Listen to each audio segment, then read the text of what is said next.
नमस्कार, आप देख रहे हैं न्यूज 18। मैं हूं आपके साथ मेनका चौधरी। वक्त उत्तराखंड की खबरों का और सबसे पहले आपको बता दें, 4 दिन के उत्तराखंड दौरे पर बीजेपी के राष्ट्रीय अध्यक्ष जेपी नड्डा आज पहुंच रहे हैं। जेपी नड्डा का यह दौरा 4 दिन का होगा। हालांकि राजनीतिक कार्यक्रमों की शुरुआत 5 दिसंबर से होगी, यानी कि कल से होगी।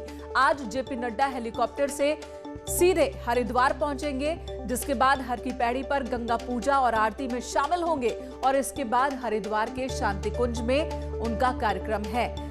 शांति कुंज में संतों के साथ मुलाकात करेंगे बीजेपी के राष्ट्रीय अध्यक्ष जेपी नड्डा और उसके बाद अखाड़ा परिषद और निरंजनी अखाड़े में भी जेपी नड्डा संतों के साथ मुलाकात करेंगे। और कल से संगठन स्तर पर उनके अलग अलग कार्यक्रम की शुरुआत हो जाएगी। जो उनके पॉलिटिकल प्रोग्राम्स है, पार्टी को और मजबूत करने की जो कवायद है, उसकी शुरुआत कल से होगी। लेकिन आज जब वो पहुंचेंगे उत्तराखंड, तो सबसे पहले हरिद्वार जाएंगे, जहां पर गंगा की आरती में शामिल होंगे, पूजा पाठ करेंगे हर की पैड़ी पर और उसके बाद संतों से मुलाकात होगी। अलग अलग अखाड़ों के संतों से मुलाकात होगी। शांति कुंज में भी संतों से मुलाकात होगी।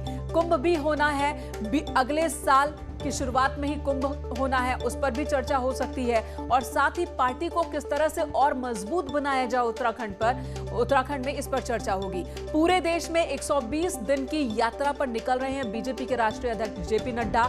शुरुआत उत्तराखंड से कर रहे हैं और सबसे पहले हरिद्वार जाएंगे। उत्तराखंड बीजेपी कार्यकर्ताओं में इसे लेकर काफी उत्साह भी है। उत्तराखंड के बीजेपी प्रदेश अध्यक्ष बंशीधर भगत उनका स्वागत करेंगे और उनका कहना है कि बीजेपी के कार्यकर्ता, खासकर उत्तराखंड के बीजेपी कार्यकर्ता, इस बात से बेहद उत्साहित हैं और खुश हैं कि जेपी नड्डा ने, राष्ट्रीय अध्यक्ष ने, देशव्यापी अपने इस दौरे की शुरुआत उत्तराखंड से करने का फैसला लिया है। आज पहला दिन, 4 दिनों की यात्रा में पहले दिन संतों से मुलाकात का कार्यक्रम है। जेपी नड्डा का पूजा पाठ में शामिल होंगे, हर की पैड़ी पर जाएंगे हरिद्वार, सीधे वहीं पर जाएंगे और उसके बाद कल से संगठन स्तर पर जो कार्यकर्ताओं से मुलाकात का कार्यक्रम, कई कार्यक्रमों में उनको शामिल होना है। पूरे उत्तराखंड में अलग अलग जगहों के संगठनों से, बीजेपी पार्टी कार्यकर्ताओं से उनके मुलाकात का कार्यक्रम है।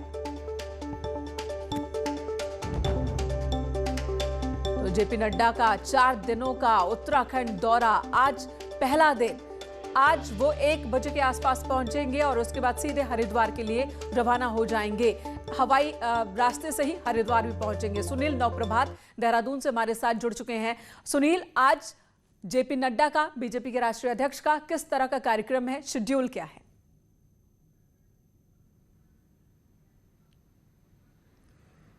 देखिए, मैंने कहा 1 बजे उनका हरिद्वार में भल्ला इंटर कॉलेज है, उसके मैदान में उनका हेलीकॉप्टर लैंड करेगा।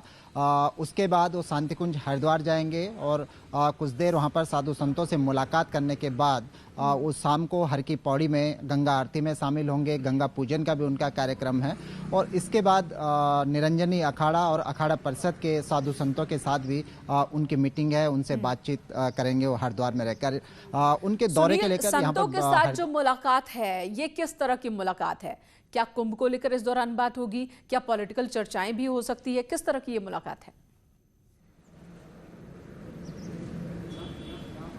देखिए, मैंने कहा इसके सियासी मायने भी हैं। पहले तो आप देखेंगे कि नड्डा 120 दिन का अपना राष्ट्रव्यापी दौरा शुरू करने वाले हैं और उसकी शुरुआत उत्तराखंड और वो भी खासकर जो तीर्थ नगरी है हरिद्वार, वहाँ से वो इसकी शुरुआत कर रहे हैं। आज 4 दिसंबर को इस अपनी यात्रा का आगाज़ कर देंगे और कल 5 दिसंबर से 5, 6, 7 को वो 3 दिन देहरादून में रहेंगे। संगठन और सरकार के लोगों से बातचीत करेंगे, कैबिनेट मंत्रिमंडल से वो बातचीत करेंगे, तमाम कार्यकर्ताओं से उनके मीटिंग का कार्यक्रम है। तो ये समझा जा सकता है इस बात को कि जब वो अपने 120 दिन का दौरा शुरू कर रहे हैं और इसके लिए भी उन्होंने हरिद्वार को चुना, तो उससे पहले वो साधु संतों का आशीर्वाद हरिद्वार में लेंगे और खासकर चूंकि महाकुंभ भी हरिद्वार में 2021 में होने वाला है, तो उसको लेकर भी इस मीटिंग में चर्चाएं होंगी। क्योंकि अखाड़ा परिषद से भी उनके मिलने का कार्यक्रम है, निरंजनी अखाड़ा के लोगों से भी वो मिलेंगे और उसके बाद कल उनका देहरादून का दौरा है, तो 5, 6, 7 तो देहरादून में रहेंगे और इसे ही औपचारिक दौरा माना जाएगा। 120 दिन की यात्रा पर, देशव्यापी यात्रा पर जेपी नड्डा निकले हैं। शुरुआत उत्तराखंड से, हरिद्वार से कर रहे हैं। जाहिर सी बात है, वहां पर भी बीजेपी कार्यकर्ताओं में काफी जोश और उत्साह होगा। इस बात को लेकर भी आप इस पूरी यात्रा पर नजर बनाए रखें। इस वक्त बहुत बहुत धन्यवाद ये पूरी जानकारी हमारे दर्शकों तक पहुंचाने के लिए। इधर त्रिवेंद्र सरकार के मंत्री इन दिनों अपना 4 साल रिपोर्ट कार्ड बनाने में जुटे हुए हैं। आज से उत्तराखंड दौरे पर आ रहे बीजेपी अध्यक्ष जेपी नड्डा इस दौरान जहां पार्टी संगठन की बैठक लेंगे तो दूसरी तरफ सरकार के मंत्रियों की परफॉर्मेंस भी चेक करने वाले हैं।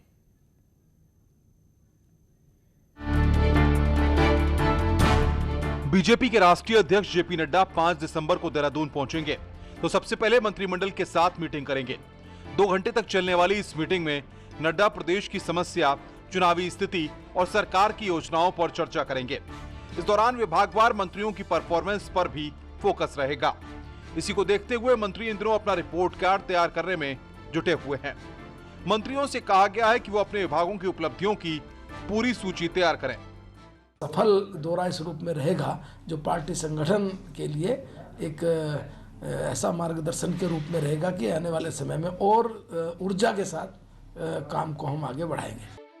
कैबिनेट मंत्री हरक सिंह रावत मानते हैं कि राष्ट्रीय नेतृत्व के सामने मंत्रियों की परफॉर्मेंस देखा जाना काफी अच्छा है। देश के मंत्रियों की और विकास की बातें सीधे माननीय राष्ट्रीय अध्यक्ष जी की संज्ञान में है। ये मैं सोचता हूँ बहुत ही ये अच्छी पहल है राष्ट्राध्यक्ष जी की और इससे निश्चित रूप से हम सबका भी मनोबल बढ़ेगा। बीजेपी पूरी तरह 2022 पर फोकस हो चुकी है। पार्टी चाहती है कि जब वो जनता के बीच जाए तो उसके सामने सरकार की उपलब्धियों और धरातल पर उतारी गई योजनाओं की साफ तस्वीर हो और इसी का खाका नड्डा अपनी मीटिंग में खींचेंगे। देहरादून से न्यूज़ 18 के लिए सुनील नवप्रभात की रिपोर्ट।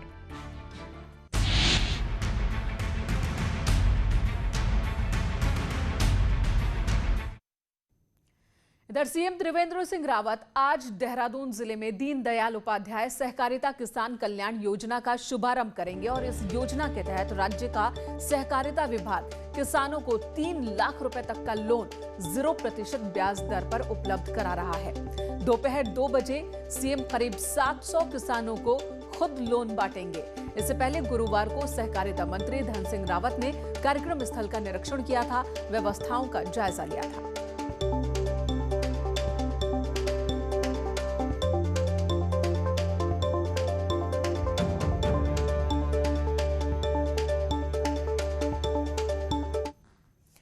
और अब उत्तराखंड के एयर क्वालिटी से जुड़ी बड़ी खबर। अब प्रदेश के प्रमुख शहरों की आबोहवा पर पॉल्यूशन कंट्रोल बोर्ड की नजर रहेगी। कंट्रोल बोर्ड ने एयर क्वालिटी की मॉनिटरिंग का फैसला लिया है। अब सभी जिला मुख्यालयों में एयर क्वालिटी की मॉनिटरिंग की जाएगी। ऋषिकेश, कोटद्वार, काशीपुर, रुड़की, हल्द्वानी की हवा पर पॉल्यूशन कंट्रोल बोर्ड की नजर रहेगी।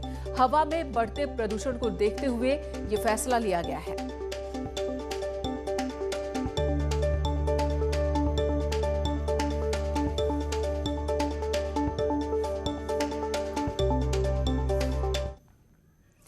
उधर कैबिनेट मंत्री हरक सिंह रावत ने पूर्व सीएम हरीश रावत पर करारा हमला बोला। हरक सिंह रावत का कहना है कि हरीश रावत को पंजाब का प्रभारी बनाकर कांग्रेस आलाकमान ने साफ संकेत दे दिया है कि उन्हें अब उत्तराखंड की राजनीति से किनारे कर दिया गया है। लेकिन हरीश रावत इतनी सी बात समझ नहीं रहे हैं। हरक सिंह रावत यहीं पर नहीं रुके। उन्होंने ये भी कहा कि हरीश रावत के नेतृत्व में कांग्रेस कभी पनप नहीं सकती। हरीश रावत ऐसे पुराने बरगद के पेड़ हैं जिसके नीचे कोई भी पौधा उग नहीं सकता। ये हरीश भाई को पंजाब का प्रभारी बनाकर एक तरह से उनकी पार्टी ने एक साफ संकेत दे दिया, भाई उत्तराखंड की राजनीति से आप दूर हो, क्योंकि वो उत्तराखंड में भी उसी समय चुनाव है और पंजाब में भी उसी समय चुनाव है। और इधर खबर रुड़की से, जहां पर प्रदेश सरकार पुरानी धरोहर को संजोने के लिए कदम उठा रही है। सिंचाई विभाग की उद्योगशाला को म्यूजियम बनाया जाएगा। वहीं इस काम को करने वाले लोगों को भी काम दिया जाएगा। सतपाल महाराज का कहना है कि सरकार इसे लेकर काफी संजीदा है। आपको बता दें, 150 साल पुरानी सिंचाई विभाग की उद्योगशाला में कभी ट्रेन के डब्बे से लेकर के पुल और बांधों का काम हुआ करता था।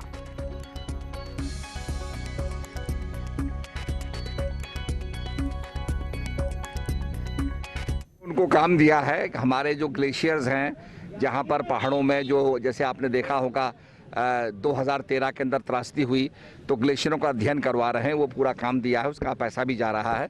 तो निश्चित रूप में जो आपने प्रयोगशाला बताई है उसको हम म्यूजियम के रूप में लाएंगे ताकि और लोग भी देखें किस प्रकार का काम हुआ था। इधर रुद्रप्रयाग में डीएम ने रुद्रप्रयाग गौरीकुंड एनएच का निरीक्षण किया। साथ ही डीएम ने जवाड़ी बाईपास से एनएच में पड़ने वाले तिलवाड़ा, अगस्त्य मुनि, गुप्तकाशी, फाटा, रामपुर से लेकर सोनप्रयाग तक के बाजारों में भी जल्द चौड़ीकरण के निर्देश दिए। डीएम ने भूस्खलन वाले इलाकों में ट्रीटमेंट के भी आदेश दिए हैं। मनोज गोयल ने बताया कि एनएच में तेजी से काम चल रहा है और अगले साल की यात्रा से पहले ही केदारनाथ एनएच बेहतर स्थिति में होगा। एनएच का आज एनएच 107 रुद्रप्रयाग से लेके गौरीकुंड तक का आज पूरा इंस्पेक्शन किया गया है। इसमें सारे काम चलते हुए इनके देखे गए और जो भी इनके इश्यूज़ हैं उन सबको भी नोट किया गया। कुछ जगह पे कुछ कमियां भी पाई गई, उनके संबंध में भी इनको निर्देश दिए गए। कहीं कहीं पे किसी पॉइंट पे कुछ कार्य की गति भी धीमी प्रतीत हुई, जिसके संबंध में इनको निर्देश दे दिए गए हैं कि 1 सप्ताह के भीतर प्रगति ले आए। उधर अल्मोड़ा से 6 किलोमीटर दूर चितई गोलू देवता मंदिर जाने वाले श्रद्धालुओं को जल्द ही पार्किंग और हाईटेक शौचालय की सुविधा मिल सकती है। पर्यटन विभाग ने मंदिर के पास पार्किंग और हाईटेक शौचालय के लिए शासन को 1.5 करोड़ का प्रस्ताव भेजा है। प्रस्ताव को मंजूरी मिलने के साथ ही यहां पर काम की शुरुआत हो जाएगी। आपको बता दें कि मंदिर के पास पार्किंग नहीं होने की वजह से लोग काफी परेशान होते हैं। हर साल मंदिर में हजारों की संख्या में पर्यटक पहुंचते हैं।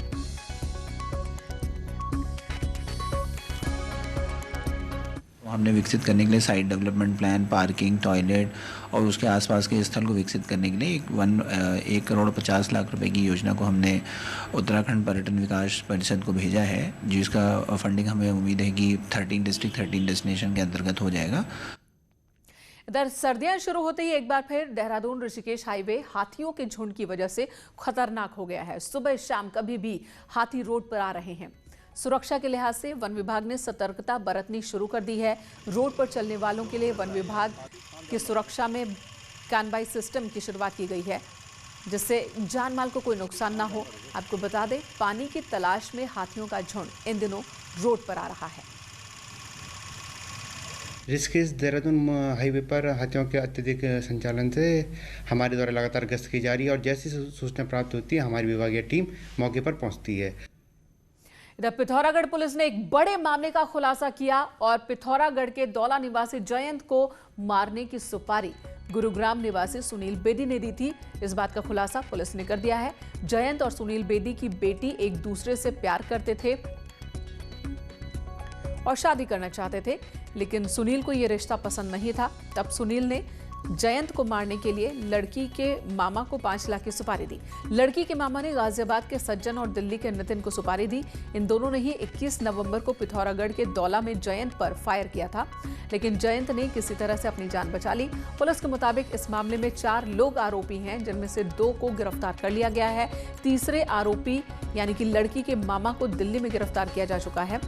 एक आरोपी अब भी फरार है। के फादर जो हैं इसके साथ में शादी से राजी नहीं थे। वो यहाँ पे आए भी थे देखने के लिए घर बार, वो उसके फादर राजी नहीं थे। तो उसके फादर ने जो है अपने साले को यानी लड़की के मामा को 5 लाख रुपए में सुपारी दी कि भाई इस लड़के को जो है रास्ते से हटाना है। मामा ने 2 और लड़कों को हायर किया। यहाँ एक ब्रेक के लिए रुकेंगे, तुरंत लौटेंगे। आप बने रहे हमारे साथ।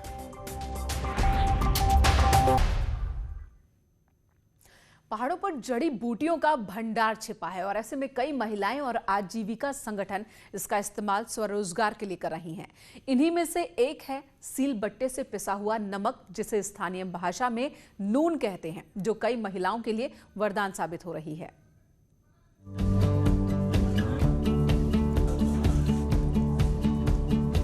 स्थानीय उत्पादों से स्वरोजगार की राज्य सरकार की मुहिम रंग लाने लगी है।